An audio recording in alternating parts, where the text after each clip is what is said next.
6월은 그 어느 때보다도 우리의 어머니 되는 조국, 우리 민족, 나라를 더 많이 생각하게 됩니다. 6월 6일 현충일을 또 6월 25일 6.25 전쟁을 우리는 기억하고 기념하며 지나갑니다. 비록 우리가 미국 땅으로 이민 와서 우리 삶의 터전을 옮겼을지라도 지난 100년 동안 우리 민족이 겪었던 우리의 이야기, 우리의 역사를 우리는 결코 잊을 수가 없고 또 절대로 망각하며 살 수도 없기에 이 6월이 되면 하나님 앞에 특별히 우리가 우리의 마음을 모아 더 간절하게 우리의 민족과 우리의 나라를 위하여 기도하는 시간을 가질 수가 있습니다. 이 지구상에 사는 수많은 민족들 가운데 과연 우리 민족만큼 고단하고 복잡하고 힘겹고 어려운 시간을 지나온 민족이 있을까 생각을 해봅니다. 우리 민족은 그 어떤 민족보다 심각한 위기를 겪었고 그 어려움의 터널을 지나와야만 했습니다.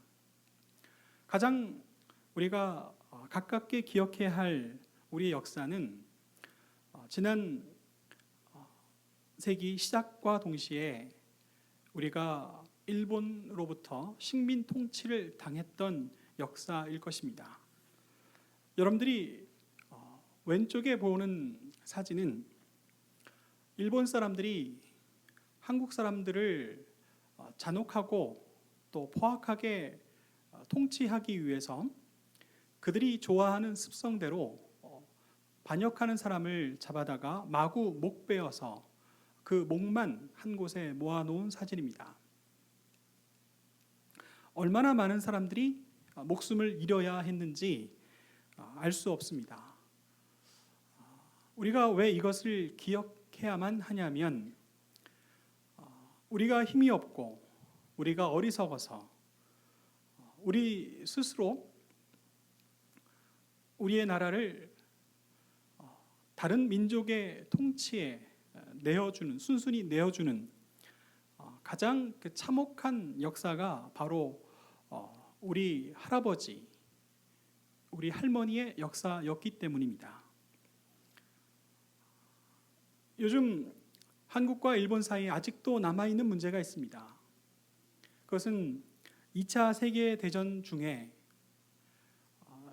온 태평양에 흩어져서 침략 전쟁을 벌이는 일본 군을 위하여 우리 한국의 아리따운 10대 처녀들을 함부로 잡아다가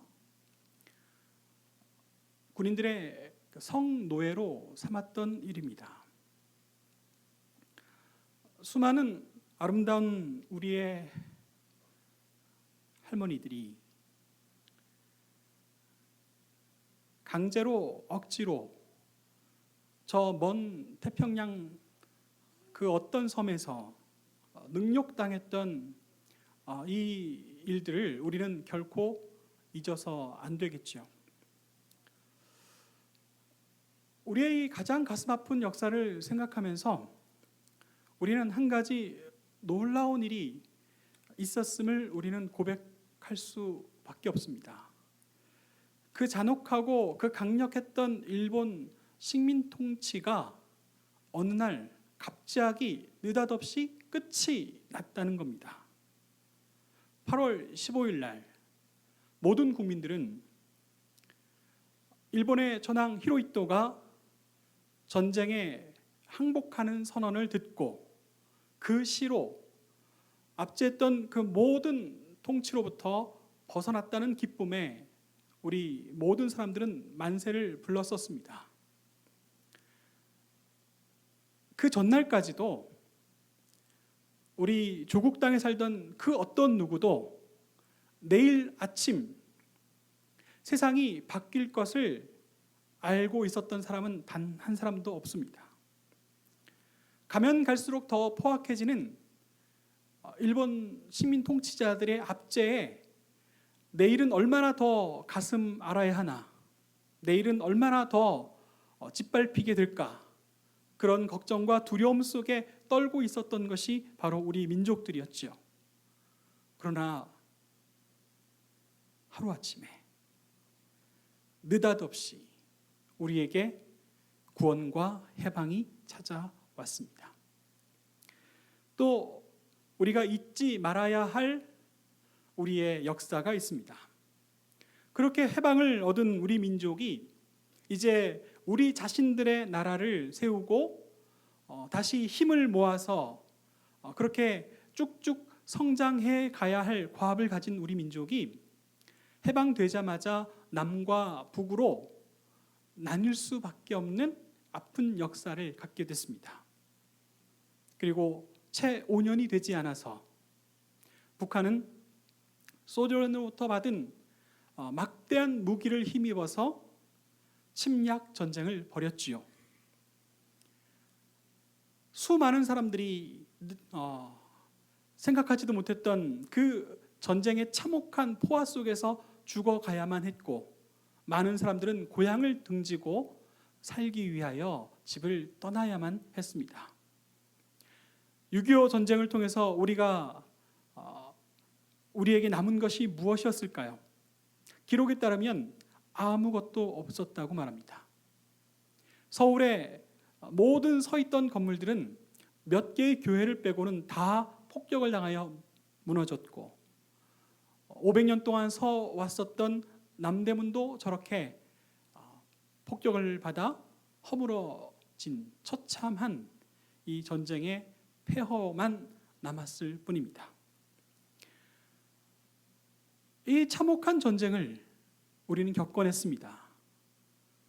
그런데 생각해 보자면 이 참혹한 전쟁이 어떻게 끝났고, 그리고 이 폐허 속에 우리가 우리의 터전을 다시 어떻게 세울 수 있었는지를 생각한다면 우리는 한 가지 놀라운 고백을 할 수밖에 없습니다. 우리가 늘 가슴 뜨겁게 부르는 애국가 한 자락에 하나님이 보호하사 우리나라 만세라는 딱 그 고백에 걸맞는 놀라운 일이 벌어졌습니다. 이 전쟁이 진행되는 이 과정들을 우리 자라나는 자녀들이 상세히 알 수 있으면 참 좋겠습니다. 일방적으로 침략당해서 그냥 공산화될 뻔했던 나라가 어떻게 해서 살아남을 수 있었는지 그 반전을 우리 자라나는 자녀들이 모두 다 빠짐없이 분명히 잘 알고 있었으면 좋겠습니다.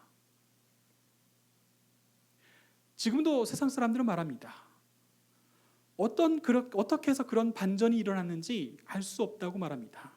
그 미스테리 가운데 하나는 전쟁을 후원했던 소련이 유엔 회의에 빠지는 일이 벌어졌습니다.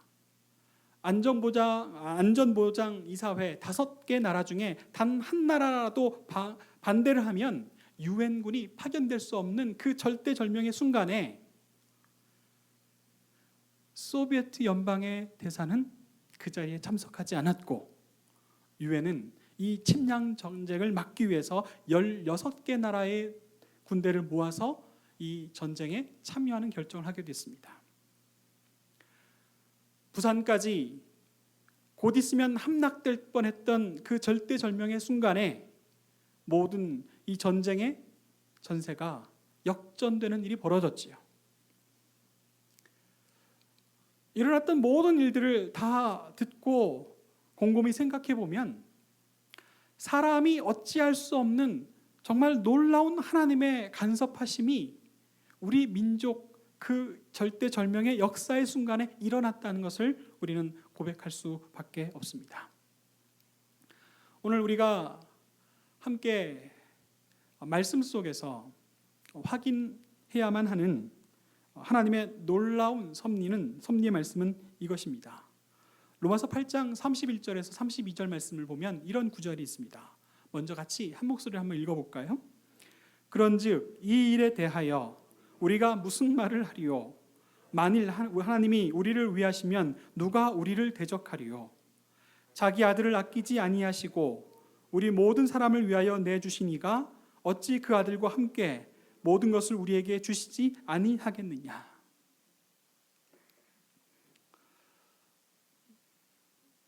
여기서 이 일에 대하여라는 이 말씀의 맥락은 사실 우리 민족이 처했던 역사적인 맥락과는 거리가 좀 멉니다. 그러나 이 말씀을 우리 민족의 역사에 적용을 해보면, 자, 이 일에 대하여 과연 우리가 무슨 말을 할 수 있겠느냐? 우리가 힘이 있어서 일본 제국을 물리쳤느냐? 우리가 우리의 능력으로 우리를 압제하는 일본 사람들을 몰아내고 그들에게 항복을 받아낼 수 있었겠느냐?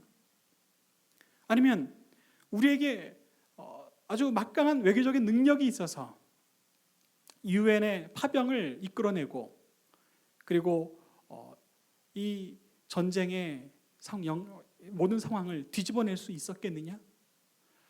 이 모든 면면들을 살펴보면 아닙니다. No. 그 어디서도 우리로부터는 가능성을 찾을 수 없었던 일이었지만, 그러나 하나님께서 우리를 위하시면 누가 감히 능히 우리를 대적하겠느냐라는 이 말씀에 합당한 놀라운 일이 우리 민족 전체에 일어났다는 것을 우리는 고백할 수밖에 없습니다. 사랑하는 여러분, 하나님께서 우리 민족에게 어떻게 이런 놀라운 일을 베풀어 주셨을까요? 우리 민족은 수천 년 동안 하나님을 알지 못하고 하나님 앞에 예배하는 방법조차 알지 못했던 민족입니다.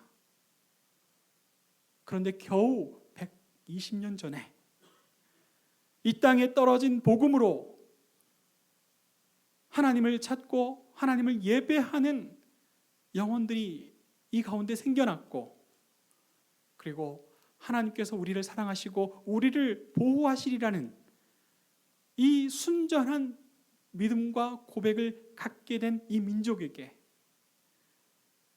우리 하나님께서 약속해 주신 대로, 언약해 주신 대로 우리 이 민족을 구원하시고 우리 이 민족을 하나님 나라 백성으로 세워주시고 온 열방을 위하여 사용해 주시겠다는 그 증거들을 우리 어떤 공로 없는 가운데서도 우리에게 먼저 은혜로 베풀어 주셨습니다. 사랑하는 여러분, 이 세상에는 여전히 하나님의 다스리심에 도전하는 사람들이 있습니다. 왼쪽에 보이는 이 그림은 저 백마를 탄 한 사람을 주목하여 보시기를 바라면서 여러분들에게 보여드립니다. 저 사진은요, 2차 세계대전 중에 이 군대를 사열하는 히로히토 일본 천황입니다. 일본 사람들은요, 신이 자기들을 직접 통치한다고 믿습니다.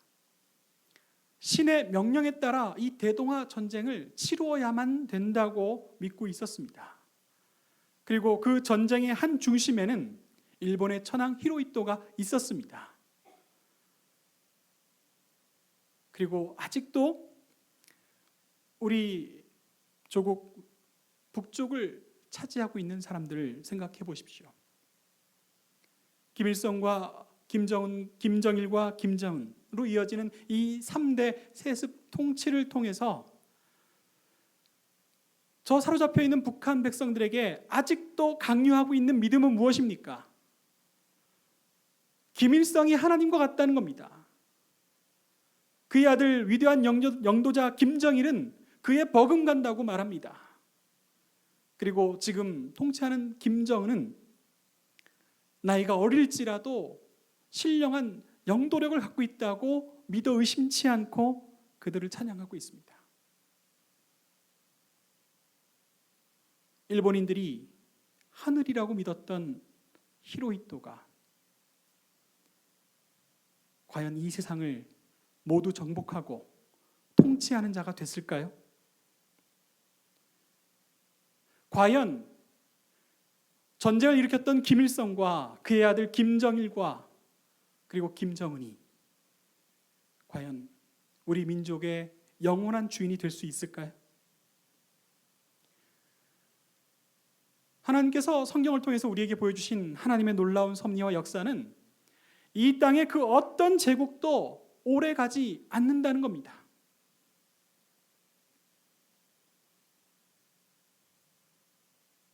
이스라엘을 납치하고 통치했던 수많은 제국들이 일어났고 쓰러졌는데 그 모든 제국들은 이 땅에 영원하지 않았다는 겁니다. 오히려 그 어둡고 암울한 통치와 그들의 지배 속에서 이스라엘 사람들이 더 소중하게 붙잡아야 할 것은 하나님께서 세상을 다스리신다는 이 놀라운 고백을 끝까지 놓지 않도록 우리를 더 강하게 붙잡아 주시고 이끌어 주셨다는 것입니다. 오직 하나님 나라만이, 우리 주 예수께서 우리에게 주신 이 승리가 드러나는 하나님 나라만이 우리가 소망하고 우리가 바랄 만한 것이다 라고 우리에게 일러주고 있습니다. 사랑하는 성도 여러분, 우리 주 예수 그리스도께서 우리 가운데 승리를 주셨습니다. 그는 우리를 위하여 십자가에 보혈의 피를 흘려주셨으나, 그리고 죽임 당하셨으나 모든 죽음 아래 두려워하고 무서워 떨며 내 이 생명 잃을 것을 염려하며 사망의 음침한 골짜기로 지나가야 할 수밖에 없는 우리를 대신하여 그 십자가에서 보혈의 피를 흘려주셨습니다. 그리고 부활하셨습니다. 죽음을 이기시고 부활하신 예수님께서 우리 주 예수 그리스도의 보혈의 피로 말미암아 우리 모두 우리 주와 함께 부활하고 우리 주와 함께 하나님 나라에서 영원히 사는 승리자로 우리를 불러주셨고, 그 고백을 매 예배를 통해서 하나님 앞에 올려드릴 수 있는 귀한 은혜를 우리에게 주셨습니다. 사랑하는 성도 여러분,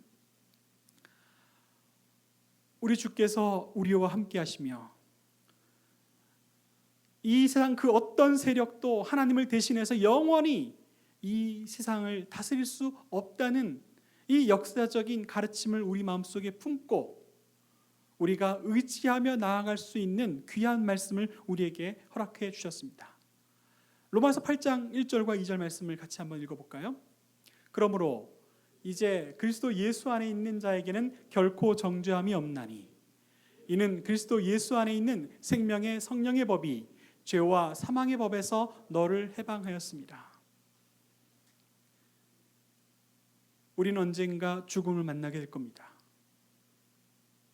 그러나 우리 주 예수 그리스도 안에서 우리가 누릴 생명의 성령의 법으로 그 죽음이 우리를 사로잡지 못하게 될 겁니다. 우리는 우리 주와 함께 승리자로서 하나님 나라 주인으로 살게 될 것을 믿습니다. 이 놀라운 역사가 오늘을 살아가는 우리에게는 어떻게 나타날까요? 생명의 성령의 법이 우리를 해방하여 주셨다는 이 말씀은 우리가 오늘 어떻게 경험할 수 있는 말씀이 될 수 있겠습니까? 저는 오늘 말씀을 시작하면서 우리 민족이 겪었던 위기의 순간들을 이야기했습니다. 이는 비유하자면 마치 이렇습니다.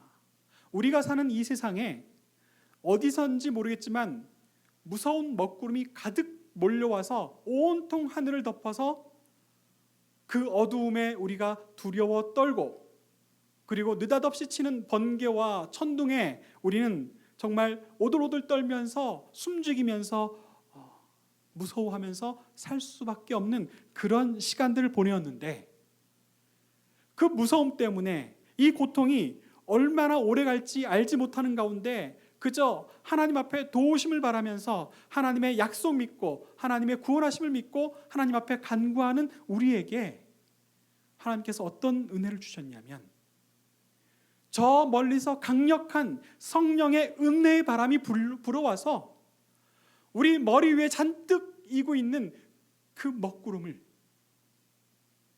그 강한 바람의 힘으로 불어서 몰아내어 주시는 은혜를 우리가 경험했다는 겁니다. 우리가 하늘을 향하여 우리의 팔을 휘저어서 구름을 몰아낼 수 있었을까요? 우리가 가지고 있던 선풍기를 하늘을 향해서 돌려서 그 구름들을 몰아낼 수 있었을까요? 우리의 힘으로는 턱도 없던 상황인데 하나님께서 우리의 가장 어둡고 암울했던 그 위기의 순간에 하나님을 예배하고 하나님을 고백하고 하나님께서 구원하여 주실 것을 믿고 바라는 우리의 기도를 들으시고 역사의 성령의 바람이 불어와서 그 무섭고 어둡고 암울했던 일본 식민 통치의 시간들을 몰아내어 주시고 저 광명한 하늘, 밝은 태양을 보며 기쁨을 누리는 민족으로 우리를 삼아 주셨다는 것을 고백합니다. 6.25 전쟁을 통해서 우리는 다 죽게 되었으나 이제는 비빌 언덕도 없다고 생각했으나 그 어느 누가 무슨 이유 때문인지 알 수도 없는 매우 신비로운 일들로 하나님께서 우리 민족을 건져 주신 것처럼 하나님께서는 오늘 주여 앞에 나와 예배하는 우리들의 모든 처한 현실 속에서도 이런 은혜를 경험하게 하여 주실 줄 믿습니다.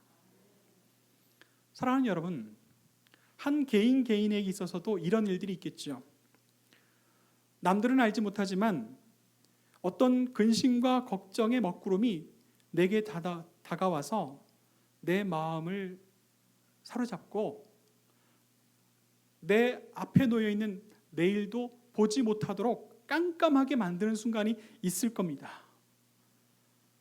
저 개인적으로도 살아오면서 몇 번의 그런 순간이 있었어요. 도대체 어떻게 해야만 할까? 내가 내 힘으로 할 수 없는 이런 상황들을 내가 어떻게 벗어날 수 있을까? 그런 고민들을 하며 지냈지요. 그런데 오늘 이 로마서 8장 2절의 말씀을 의지해서 생명의 성령의 법이 죄와 사망의 법에서 너를 해방하였음이라는 이 말씀이 오늘 하나님의 다스림 속에서 내게 실현된다면 내 마음을 가득 채우고 있는 이 근심과 걱정의 먹구름이 이 고백으로부터 시작되는 성령의 놀라운 바람으로 밀려갈게 될 것이라는 확신을 얻게 됐습니다. 사랑하는 여러분, 여러분 삶 속에는 어떤 먹구름이 찾아와 있습니까? 여러분 삶 속에 무엇이 여러분들을 뒤덮고 여러분들을 꼼짝 못하게 만들려고 하고 있습니까? 여러분 걱정하지 마십시오. 그런 어떤 상황 속에서라도 성령의 바람이 불어와 그 모든 것들을 다 몰아내 주신다면, 다 불어내어 주신다면 우리가 보게 될 맑은 하늘과 저 찬란한 태양빛이 바로 우리 살아가는 모든 길 속에 비춰질 것이고 그 가운데 우리는 고백하게 될 것입니다. 아하, 하나님께서 다스리시는구나. 아, 하나님께서 주께서 인도하시는구나. 아, 하나님께서 이 모든 일들을 이끌어 가시고 계시는구나. 그 고백이 충만한 저와 여러분 될 수 있기를 간절히 축원합니다. 기도하겠습니다.